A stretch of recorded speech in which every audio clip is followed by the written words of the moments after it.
An Olympic flavor on MWO Sports tonight as we chat with Pinkerton's Alison Bradley and TSN's Rod Black, and also Julianne Stolle from Lucknow and Corey Connors from Listowel competing at the Olympics. We'll chat a little about their results, all coming up on MWO Sports, brought to you by coolbet.co. This is MWO Sports.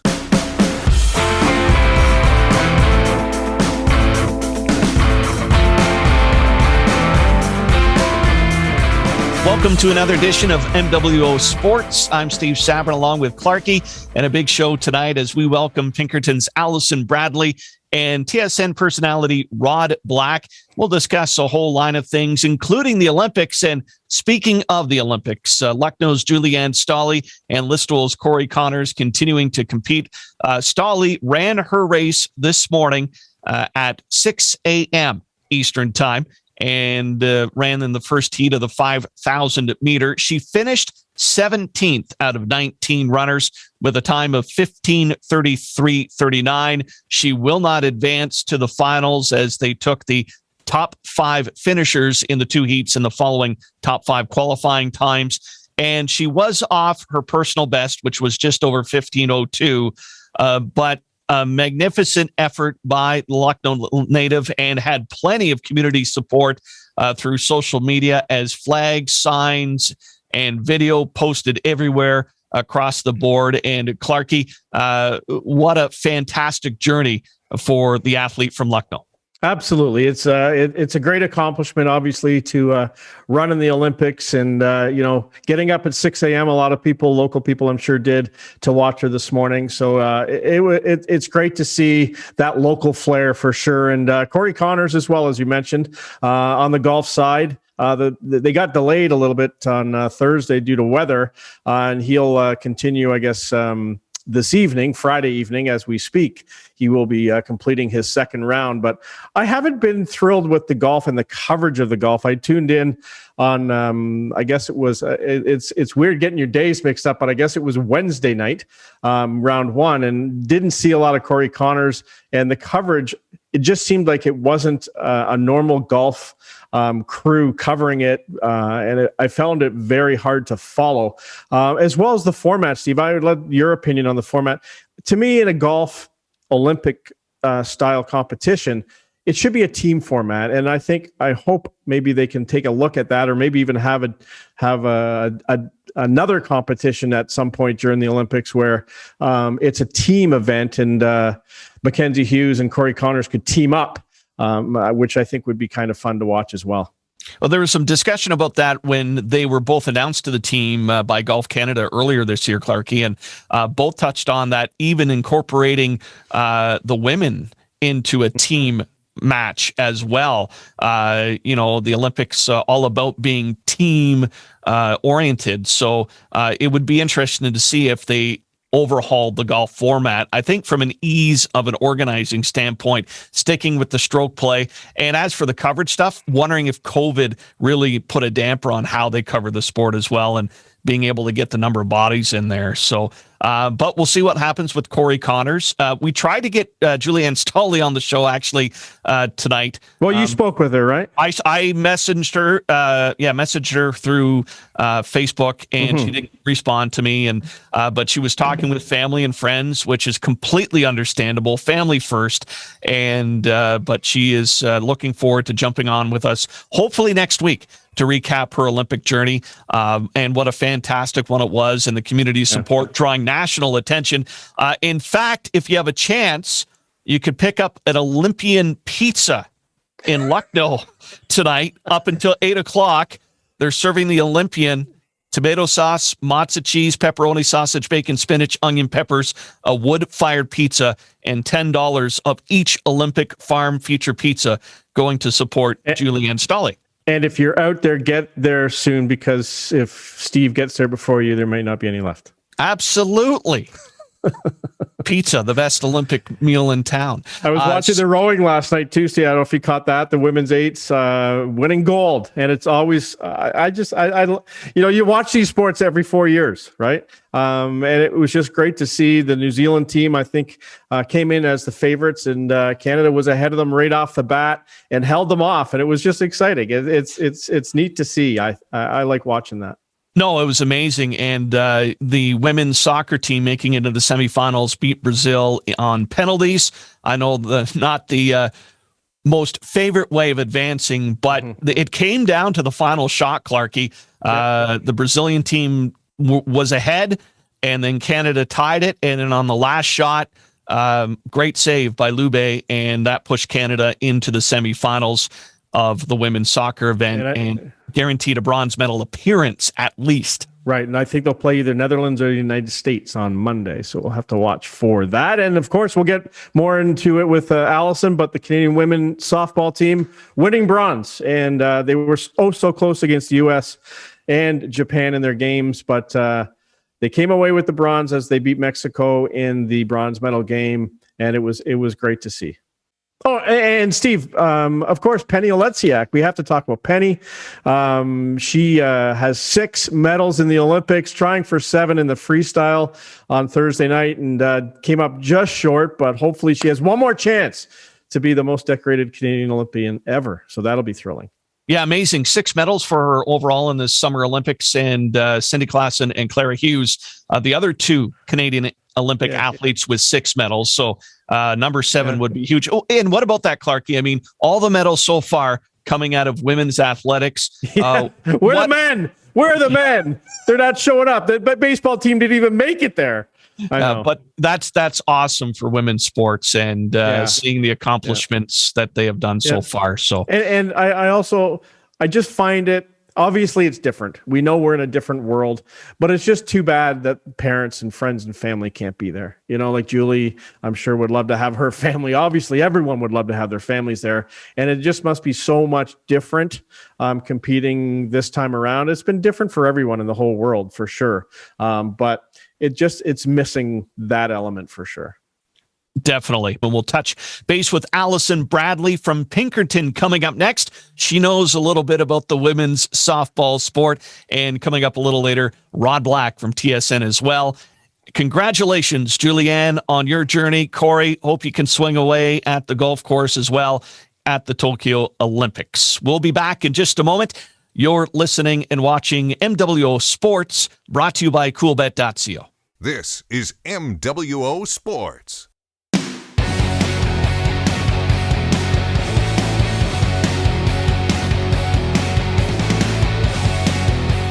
Welcome back to MWO Sports. Steve Sabourin along with Clarke tonight, and have a wonderful guest for you. Alison Bradley from Pinkerton, Ontario, joining us here tonight. And Alison just coming off a great stretch in the broadcast booth covering women's softball at the Tokyo Olympics. Couldn't make the trip to Tokyo, but definitely spent time watching all of the games that Canada played and that amazing bronze medal run. Alison, good evening.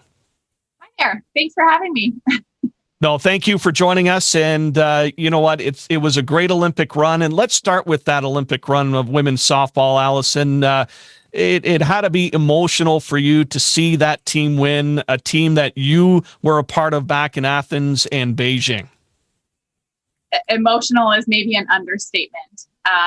Just having played with 4 of the girls who were on the team in Beijing, and knowing the amount of effort that the team as a collective had put into the journey, you know, the postponement, navigating the ups and downs of COVID in their personal lives, but still staying committed to what the team mission was. It gives me goosebumps just talking about it now. What an incredible thrill for that entire program, and so happy to finally see Softball Canada's hard work pay off for them in that bronze medal win. Alison, how difficult was it before we dive into the games, broadcasting from a studio? I know there was a protest in one game that the viewers really didn't know what was going on, and I'm sure you didn't either. But how was that experience? So I'm a complete rookie to the broadcast booth. I had never done it before. So to be broadcasting off a live feed for me ended up not being anything new because we didn't know any differently. And I'll be honest with you, the stream was incredibly clear. There were lots of different camera angles. So it actually ended up being a great experience overall. So can you paint the picture? What were you seeing? Like a big monitor with a whole bunch of different screens in it, like different cameras in it? So I had an internet connected computer to my left. I had the sports information system, the CIS system to my right. And then obviously all of our broadcast mic stuff in the middle. And then we had one screen just outside of the booth. And that was always airing the game. So we saw our game footage there. And then the screen that was above depended on whether or not we were filming for TSN or CBC as to what we were seeing. So sometimes we would be seeing the game live above. Sometimes it was men's diving. So it just depended on the day as to what we were seeing on that last screen.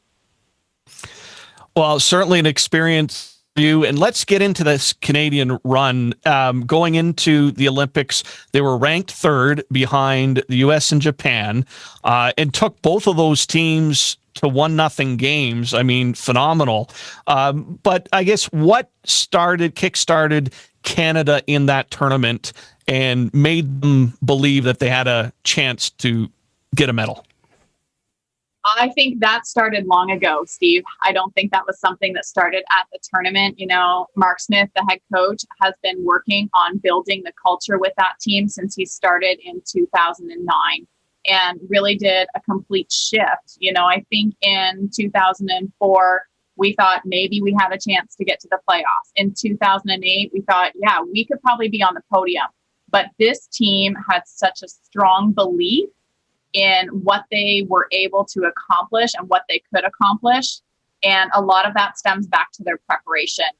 They prepared like no team I have ever seen before.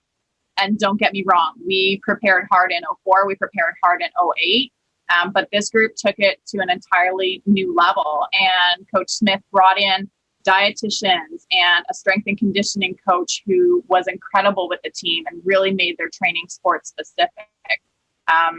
They were just more prepared, and I think that preparation created a really deep belief that they could take care of business and stand on the podium. I want to dive in a little bit to the U.S. game in the round robin with Canada. As Steve mentioned, a very, very close game. There was one moment in the game where I was yelling, "Don't send her! Don't send her!" I can't remember who hit the ball, but runner at it was Sarah. And Sarah hit the ball to right center, and Haley McClenny had a bang up relay and it had bang bang play, and it was bang bang. It was bang bang, and it's too bad that run didn't score because they're that close with Japan and US. Like, they proved it. They just have to push that run across. How do they do that? Do they have to change strategy? They got to just stick with the course. How would you have managed that? Oh, I mean, that's a shoulda, coulda, woulda scenario, right? I mean, he could have gone up the line and done a late hold, hoping that maybe there would have been a tip on the throw. The catcher would have taken her eye off it for a second. I mean, you could play 1,000 different scenarios in your head, but I think he had to test it at that time. The team hadn't been getting a ton of hits, so that could have potentially been their one and only opportunity. And as the case may be, it was their one and only opportunity. So he took it. Unfortunately, it didn't work to Canada's favor, but you're right. You know, it took them all the way through the game to beat Canada. And historically, that's not always the case. So that in itself shows the growth of the program. And same with Japan. That's a 1-0 game against Japan going into extra innings, and you're hanging with them. You know, the best in the world, Olympic gold medalists. And it was the Japan game, and Steve and I had the opportunity to go to Irvine, California a couple years ago and do the U19, was it, Steve? U19s. Yep. And the pitcher for Japan at the time, Gato, she was actually in Irvine. We saw her pitch, and boy, she came up against Canada, struck out six batters faced. She was on fire, also pitched well against the U.S., but you know, as I said, Canada's just so close to being able to, well, they did compete, but just so close to be able to make that hurdle over top of those other two countries, aren't they?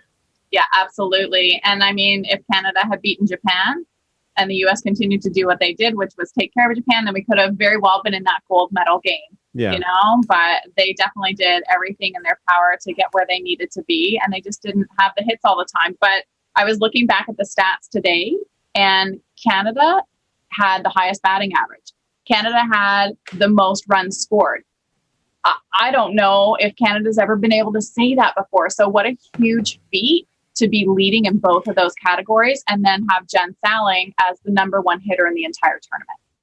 Yeah. Hey, what did you think of the format of the tournament? I was a little disappointed that U.S. and Japan played the last game of the tournament, which really meant nothing at the end of the day. And it's just too bad that, I understand it's the Olympics and you have to play every game like it means everything, which obviously it did. But I just wish there was sort of a page playoff where the first team got a bye and then second and third, so that third place team still has a chance. But it just was disappointing to me that U.S. and Japan in the last round robin game meant nothing. Yeah, you're right. It absolutely meant nothing. And they played it cautious, right? I mean, they rested their star pitchers. From that regard, got some other people into the game. It didn't matter. They were going for sure. And I know the question of format has come up a lot because that's not how it historically has been with an 8-team tournament format. And I don't know if that was just a matter of it's 6 teams, this is how we're doing it, or if it was we need to keep it short because of cost and a host of other things. I'm not sure. And they could have played on a real softball diamond, couldn't they have? So that's actually part of the WBSC, but I got a lot of text messages about that. Why are they playing on a softball field? There's lots of softball fields in Japan. But that's part of the WBSC really pushing to get softball back into the Olympics and saying, hey, guess what? We can play on a baseball field if it's modified. And in Japan, in the Pro League, that's what they do for their huge championships. They play in these massive baseball fields and they pack them with fans, but they just shrink the field down and make it conducive to softball. So Alison, I want to touch about that fans and for the love of the game in Japan. With Canada's finish, what does that do for the women's game here in Ontario and nationally? Oh, I definitely think it's a huge boost. Anytime a team gets Olympic status and then wins a medal, I think you see growth in that sport. People step up and take notice and start to get excited about it. And for me, as somebody who's played the game and kind of watched the trend, ebb and flow a little bit with softball, I'm really excited. And I hope that excites more young girls and boys too about playing the sport and getting into what is truly a great game. And correct me if I'm wrong, but it's not going to be in the next Olympics, right? They're hoping in 8 years it's back though. It's not on for 2024 for France. That's correct. Yeah. I mean, there's no way the US isn't going to advocate for it to be in LA in 2028. And then the WBSC is pushing for it to continue to be on the program on a permanent basis from 2028 forward. And I do hope that's the case. Yeah. Well, we know that the WBSC is definitely ramping up their tournaments and rotation of tournaments and trying to get more people involved in it from an athlete perspective. Alison, wanted to touch on a little bit about you personally, because, I mean, you're a player in the game and you've traveled around. What's been keeping you busy in regards to the sport? Well, I still continue to work for Softball Canada. I did have to step away from the senior women's program, which is the team that represented Canada at Tokyo 2020. I just couldn't devote the amount of time that was required, but I continue to work with the junior women's national team program and helping them get their camps and stuff set up and helping the coaches and working with all the behind the scenes stuff. So still involved from that regard, but no longer playing. It's just the wing just doesn't have it anymore. Not even a Wednesday night special? Not even a Wednesday night special. Well, no, that's great. And I know we here at CCANX have covered your journeys a little bit there. And it was really fun watching the Beijing Olympics a few years ago. And as from a broadcast perspective, there was no rookie broadcaster. You were phenomenal. It was very enjoyable to watch and listen. And I hope you think about maybe doing more of that because, there's something when you get to broadcast a game and share the stories of these athletes, and you talk to people on the street and you say, and you hear, hey, I heard that, is just fantastic. Speaking of some of the players, who do you think on the Canadian team really stepped up their game and led? And I know there was a lot of talk about Canada by committee between the pitching staff and everything else, but I mean, there had to be someone that really stepped up time and time again to give that spark to the Canadians. I mean, I think the stats tell the story. If you look at Jen Salling and the event that she had in 2008 at Beijing, and then the incredible performance that she had in Tokyo, it was outstanding. So if you want to talk about an all-round performance, she was solid defensively. She came up clutch at the bat for Canada. So she was huge. But the pitching staff, there's no doubt. And they did a pitch by committee strategy for sure, but they all contributed. And again, tops in the leaderboard. They were second, I think, in pitching overall with their ERA. And, that's a feat that Canada hasn't seen in the past either. So definitely a dominant pitching staff for sure. Jen Salling, what a storybook ending for her. Has a phenomenal tournament, walks away with the bronze medal, leaves her cleats at home plate, recognizing her retirement from the game. What a fantastic story. So, Alison, thank you very much for joining us, and hope to have you on the program again in the future to talk about softball. I know Clarke and I want to get back to the ball diamond in the broadcast booth as soon as possible. And like yourself, probably not... will be on the base pass anytime soon. You don't want to see me bumbling down the first base line for sure. Anyways, thank you again. We'll be back in a moment. Of course, Rod Black will be joining us, and we'll have to talk about the baseball draft, CFL, and other aspects across the sports spectrum here on MWO Sports, brought to you by coolbet.co. This is MWO Sports.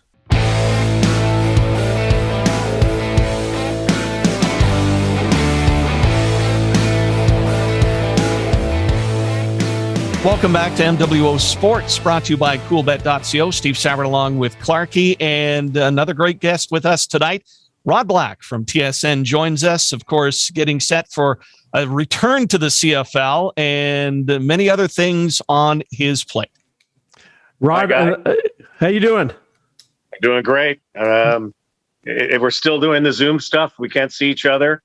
It's been a year and a half, but finally, I think we're seeing some light at the end of the tunnel. So that's kind of cool. So finally, we got the Olympics. We got people are going back into stadiums. So I think everybody's kind of relieved about that. You got that Clarke, right. You're looking good, by the way. Thanks, man.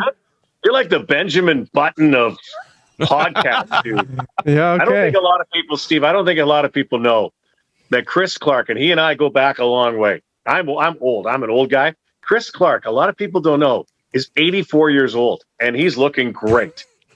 Was he alive the last time the Leafs won the Cup? I was. He was there the first time the Leafs won the Cup. And I can still beat you in squash, Steve, so just be careful. That I can do. Speaking of sports, let's talk about a couple of weeks ago, Rod, your son Tyler announced as the first Canadian in the MLB draft going to the Milwaukee Brewers. I thought that was kind of fitting. I'm sure you like your beer. But what was that moment like for you, Rod? Yeah, truthfully, it's still been a bit of a blur. I'm a little, I will tell you, I'm a little uncomfortable still talking about it because, I think it's a cool story and all of that, but frankly, it's like, people are trying to, link what Ty's done with what I do or whatever. And, he did it all himself. This kid is a, ferocious worker, a relentless, talented player, has been for a long time. Really deserves everything he gets. Yeah, he's my son, and I guess he was always kind of known. And unfortunately, this tag of Rod Black's son, which I'm sure he probably hated after a while. But now I'm Tyler Black's father, so I really like that. I really like that a lot, and it's exciting. He's down in Arizona right now. Just kind of learning the chops of rookie ball right now. I think he's going to head out in a couple of weeks to some low A or high A, and then.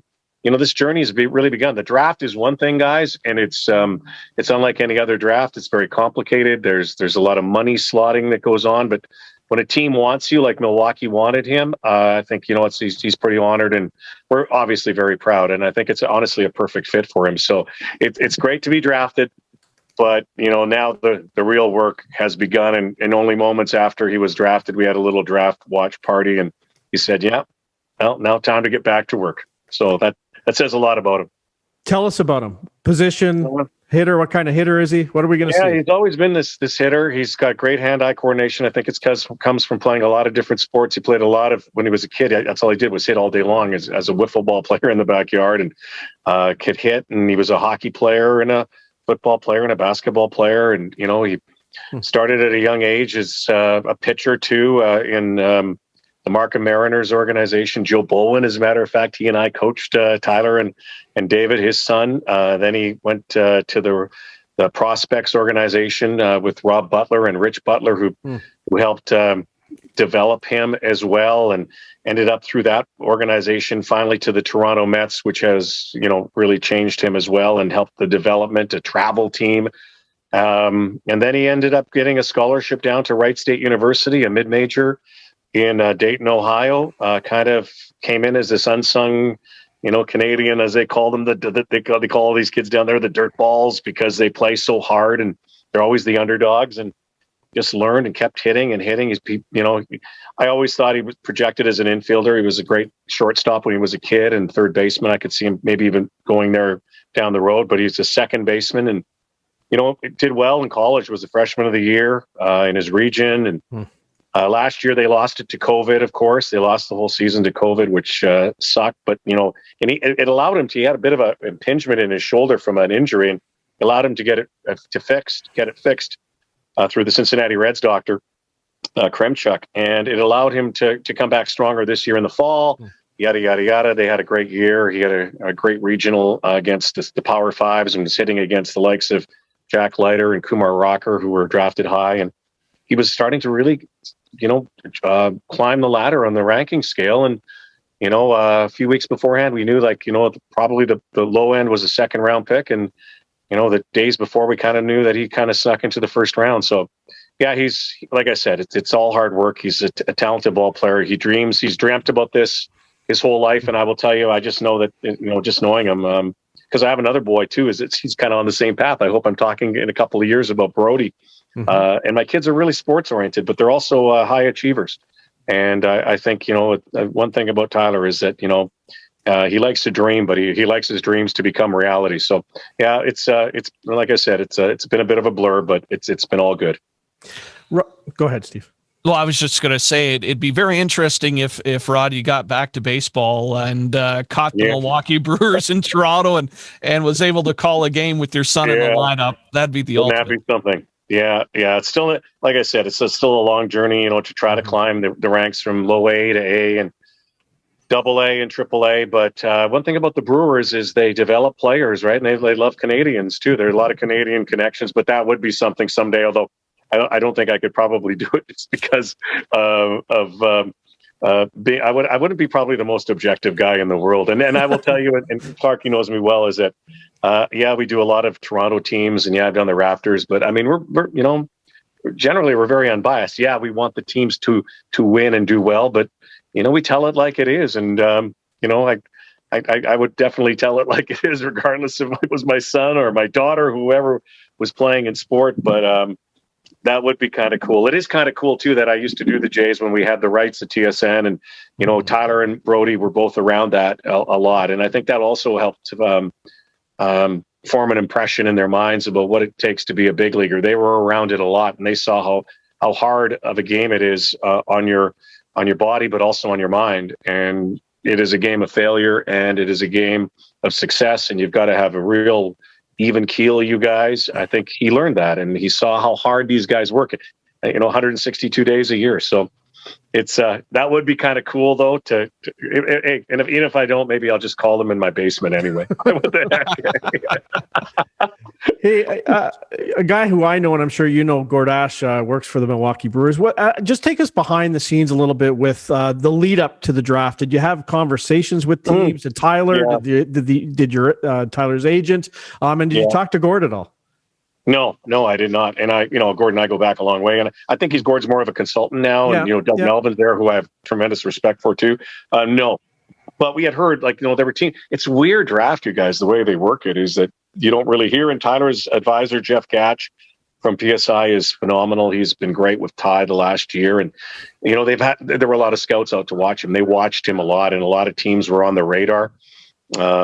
you hear rumors all the time. Tyler went to workouts. Guys, he worked out for other teams. We had heard that kind of, I guess, that Milwaukee was interested. But honestly, the day of, I think Kumar Rocker, who you're going to hear a lot about, I don't think he knew that he was going to the New York Mets at 10 and probably made more money than the 5 previous guys in front of him. So you just kind of don't really have an inkling. And then until the night of, Ty was getting more information and intel, and the agents and advisors talked to the other teams. And the next thing you know, a deal is struck. He kind of told me a couple of picks beforehand what was going on. And yeah, it was do I have blue and gold on yet? No, I guess. and Bob Euchre's still there too. So, but it was funny too, because he went down for the signing and my wife went down, and that was kind of fun too for them, to Ty getting to go see the stadium, being around the Brewers. It was the same night the Bucks won the championship. So he felt the vibe. He felt the vibe in that city, which is a really cool city too. Like, the great people, nice people, but boy, hardworking, and just like that ball club. Rod, you mentioned something earlier I just wanted to touch on, and it's a message of advice to other parents who are, have kids in sports. And you mentioned Tyler was a multi-sport athlete. Do you think that's important? Yes, I do. And I know it's not going to happen. I guarantee you guys, Steve and Chris, I think that, I fear down the road. I mean, you guys, have been around sports for a while too. And, whenever I'm doing games, I always look through the bios, and I always, used to see, Michael Jordan, multi-sport athlete, LeBron James, I'm like, Wayne Gretzky, whoever the great ones, they all play different sports. And I've really noticed the bios over the last years have changed, that a lot of those athletes who have succeeded and are getting on TV or getting into the big leagues, or, even to high college, to become high college level elite players, is that you don't see that anymore. And I fear for that. I think that's one of the reasons we see so many injuries with kids, because they're only one sport athletes. And I do think it's important. I think you have to concentrate solely, I think, at one point on your sport, which Tyler did when he got to about 15, 16.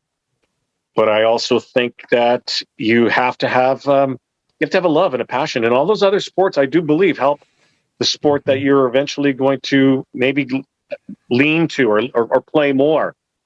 Everything helps. And to have a life in sport, I think we'd be so blessed and privileged. We need that right now, especially when this pandemic is over. How many kids are going to walk away, you guys, from sport? How many kids have lost their mojo because of sport? No sport, nothing being played, and no teammates. So yeah, I do believe in that, and I particularly believe that some kids, it's good to play an individual sport, play golf or tennis or whatever it might be, but also honestly play a team sport. It's not whether you make it or not, regardless. Again, this is nice that I'm talking to you about a kid that, got drafted in Major League Baseball, but that wasn't the goal for my kids to play sport. When my wife and I got them involved, it was to become, teammates, and to learn about losing and winning, and to help them down the road in their lives. I mean, that's what sport does. It helps craft and carve who you're going to become, and especially in the workplace, which, by the way, everybody's going to need a job, and just all those other things that happen. But yeah, I do believe totally in multi-sport. I fear that we're losing kids to travel teams and to elite teams, and they're saying, the coaches are saying at 12, no, you have to concentrate here. It's 24/7 hockey, for instance. You got to play spring hockey. That's bogus. You don't have to play spring hockey.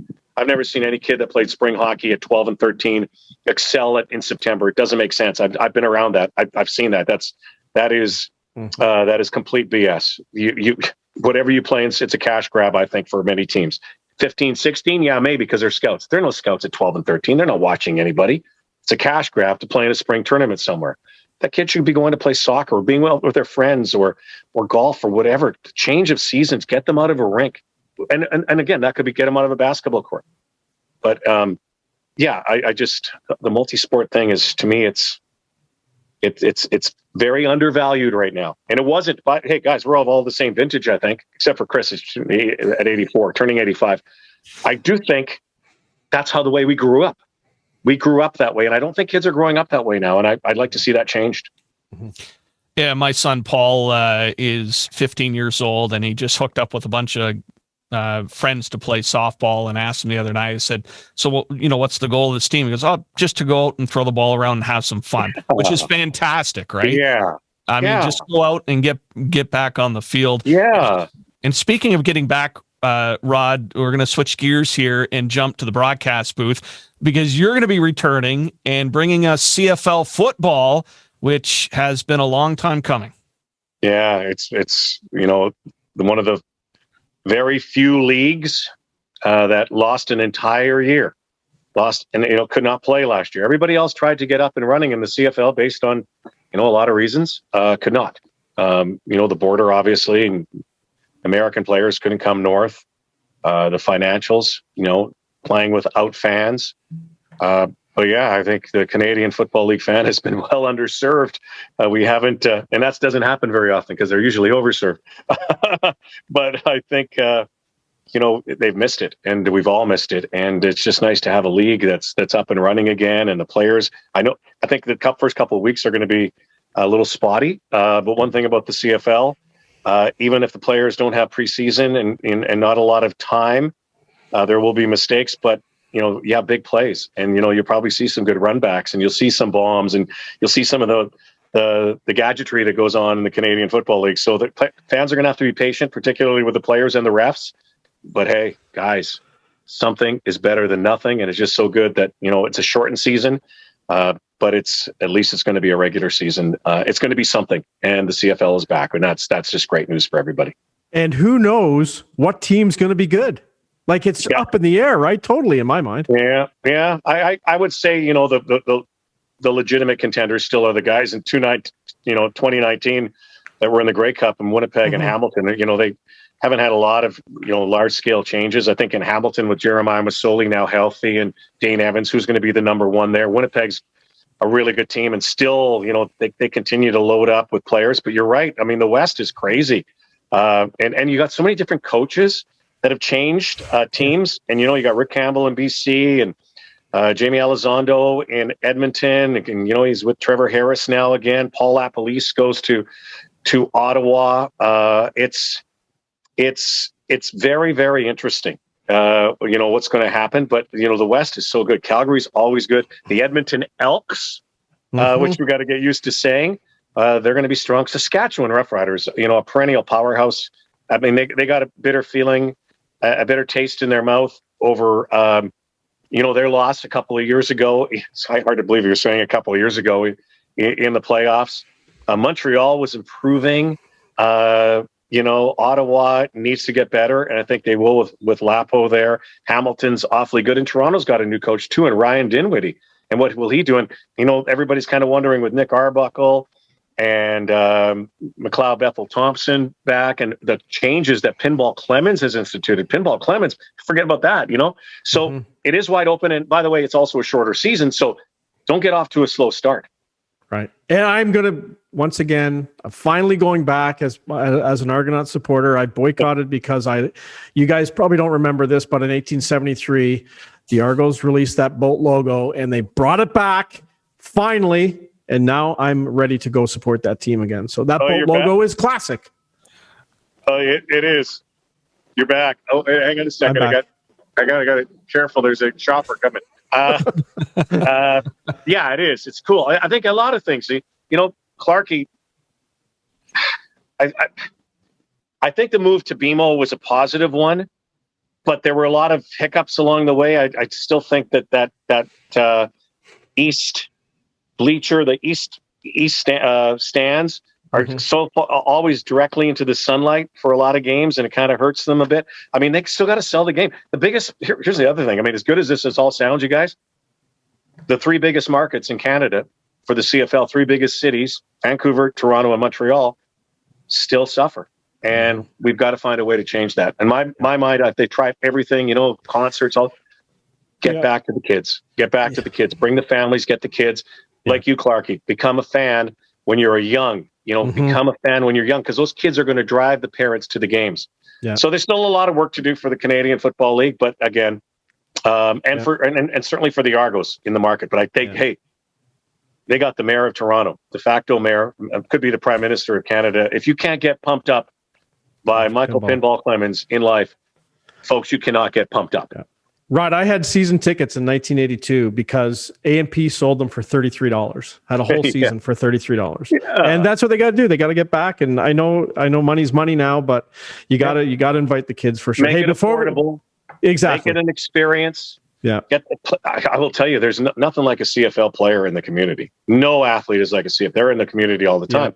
Yeah. We just got to realize they're in the community. And I know the league could get swallowed up in the big cities, but I just still think there's something there. And maybe it is, hey, if you can get TFC can get their niche crowd and fill that all the time, certainly the Argos can. Certainly the Argos can. And that's not taking nothing away from the soccer fan. Yeah. But if they can do that, why can't the Argos? They've got to work at it harder, get better, be better every day. Yeah. One of my favorite memories with my dad growing up, Labor Day Classic, Toronto, Hamilton, and then the Western Swing games, the doubleheader there. So you're right. I mean, that's what it was, a dad-son sort of thing. Yeah. And I've been lucky enough to call so many Labor Day Classics. Look forward to this one this year. And that Hamilton market, I really encourage people out there, listeners and your viewers, to, if you've never been to there, I can't believe how many people, and, we do a lot of interviews that including work for, our network, haven't been to a CFL game. Go to a game, go to that Labor Day game when, Hamiltonians just hate Torontonians, and then go the game the next week where the reverse is true, and the Argos suck chant, and how good the games are, and how intense and how deep that rivalry really is. I really encourage people to try to get out and just see it, experience it once, and you'll keep coming back. I really do believe that. Rod, we just had Alison Bradley on talking about the Olympics and the Canadian women's softball team. One thing I'm missing this year is Rod Black and Brian Williams doing the Olympics. But have you been watching, Rod? Have you been watching? What sports do you like to watch? Yeah, I got FOMO, fear of missing out on FOMO, fear of missing out on the Olympics. And I'm sure Brian Williams does too, as a matter of fact. Yes, no time checks. We need a time check. Yeah. But there's nothing like covering the Olympics. And, obviously the rights fees change all the time. And CBC does, by the way, a terrific job all the time. But it's different this year, guys. I do find it, and I love it. I love and Clarke, again, you know me for so long. I don't think people always ask what's their favorite game or it's tomorrow, whatever tomorrow brings. I love every game and every sport. And I really have been enjoying some of the unique sports in this Olympics. I've enjoyed the surfing of all things. I've enjoyed the skateboarding. Again, you don't get every 4 years. You kind of watch field hockey or for some people even gymnastics, and they don't watch it all of the time. And you're watching rugby, sevens rugby. I have enjoyed that, and we haven't been able to watch softball, and unfortunately, we can't watch Canadian men's baseball. They didn't qualify. And because, some Olympics, they just don't have softball and baseball. It's not going to be in the next one, and it won't be until probably LA when it comes back. I guess that's in 8 years. But, to watch the women's softball team the other night, and, that bronze was as good as gold. And by the way, they could have played for gold. They don't get a chance very often. And I guess the ambivalent side of me in this whole thing is that, as great as this has been, we're getting a chance. They're getting a chance to compete and getting a chance to go to the games. Yeah, it's under, COVID watch. There are, more cases every day, it seems, in Japan. There's cases for athletes, but, it's sad that the fans aren't there because, they really miss that roar. That, especially think about the 100 meters without that roar. It's just so different. I feel sorry for the athletes in some stretch, but this goes back to what I said earlier about, the CFL. Something is better than nothing. Like, something is better than nothing. And it's so good that at least, this window for these athletes, you guys, is so small. It's 4 years. Maybe they compete maybe for 10 seconds, maybe a minute. Some of them all week long. To miss out, and after all that training, would be, to me, is sadder than at least competing with no fans. So, it's not the best of situations, but you got to make the best of it. And yeah, I just love watching it. And again, here's the other one though, is I feel like a bat at night because you don't get any sleep. You're watching in the middle of the night. I know my wife just loves watching. She stays up all night watching it all. because I think we have pride in our nation. We have pride in that Canadian flag, but we also have pride in our athletes. So it's just so sad that we had to wait an extra year. And then think about this, and we're watching the Winter Olympics in another 5 or 6 months, which is crazy in Beijing. And if it happens, so we're saying again, if it happens, so, but there's nothing like the Olympics. There's nothing like it, nothing like covering it, being around it. And the sense of Canadian pride it's emotional. It's overwhelming. Mm-hmm, mm-hmm. Rod, before we let you go, really appreciate you jumping on with us tonight. But quick story. Back in the early 1990s at Copps Coliseum, what was then Copps Coliseum in Hamilton, there was a hockey tournament on. Team Ontario, Team Ontario and Team Quebec, Western Canada, the U.S. And I was there as a second-year college student, and I was a food runner. And me and my buddy would run to a restaurant, grab the food, drop it off in the players' rooms. Drop it off in the players' rooms and the media room. So we did our run the one day, and we sit down to have some lunch. You come walking into the room to grab lunch and invited me and my buddy Will to sit down with you and talk. And yes, and that moment stuck in my mind. Hey, Steve, it was only because I was trying to take your food.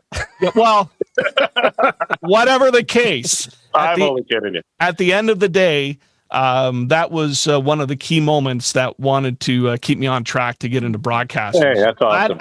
I thank you for that. And it's one of my favorite stories to tell, that and seeing Clarke on the squash court writhing in pain. It was really nice that you brought us just before we went on the air, the tequila too, because that really helped the broadcast that night. But hey, you know what? Honestly, that costs nothing. I've always said that stuff costs nothing. I hope you guys do that too, and you have done that. I would encourage everybody to it. We're all in this together. And I remember when I was a kid and doing the same thing, and I had mentors too. Then there were some that didn't do that, and there were in that era there were guys that didn't do that, and they kept calling you the Rook, and it was almost like a hazing that they that you'd have to go through. But then there were some that did, and I think about the late Don Whitman, who was a tremendous mentor. Who did the same thing, and Don Chevrier, and I worked for Peter Young, who helped out a lot in Winnipeg, and all those national announcers that took even just a moment. It takes one moment, but and whether you want to hear it or not, it's nice to hear. So I'm glad that worked out. And look, now you broadcast from your basement, and you have to work. You have to work with Clarke. So maybe you shouldn't thank me, man. Well, things are looking up. Hey, Bob McCown would have done the same thing. I guarantee it. Yeah, he would have. Oh, he's a pussycat. Hey, Clarke, I used to work. They always talk about Bobcat, and he can be a grumpy bear. But I used to do that primetime sports you used to produce years ago, and I used to love it. I first moved to Toronto, and used to love being with you guys and being with him. And I remember, his on-air guy is the on-air Bob McCown is 180 degrees from the pussycat Bob McCown that we know and love. Completely different dude away from it, but a very passionate guy, and so that comes across big time. Yep. And definitely, Rod, your call comes across passionately as well. Look forward to hearing some of the women's hockey event coming up, of course, in August as well. So we'll keep tuning in for that. Rob, thanks for joining us tonight. Hey, thank you. Guys, I would be bringing food down to you right now, but I don't know where the hell you are. It would be cold by the time you got here anyway. Have a great one, you guys. Appreciate it. You too, Rod. Thank you very much. And that will do it for us tonight.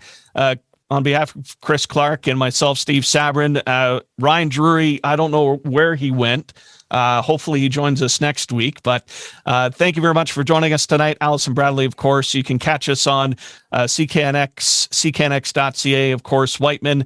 And we'll be continuing to broadcast local sports throughout the week and keeping tabs on all the events that are happening. So on behalf of everyone here, thank you for joining us on MWO Sports, brought to you by coolbet.co.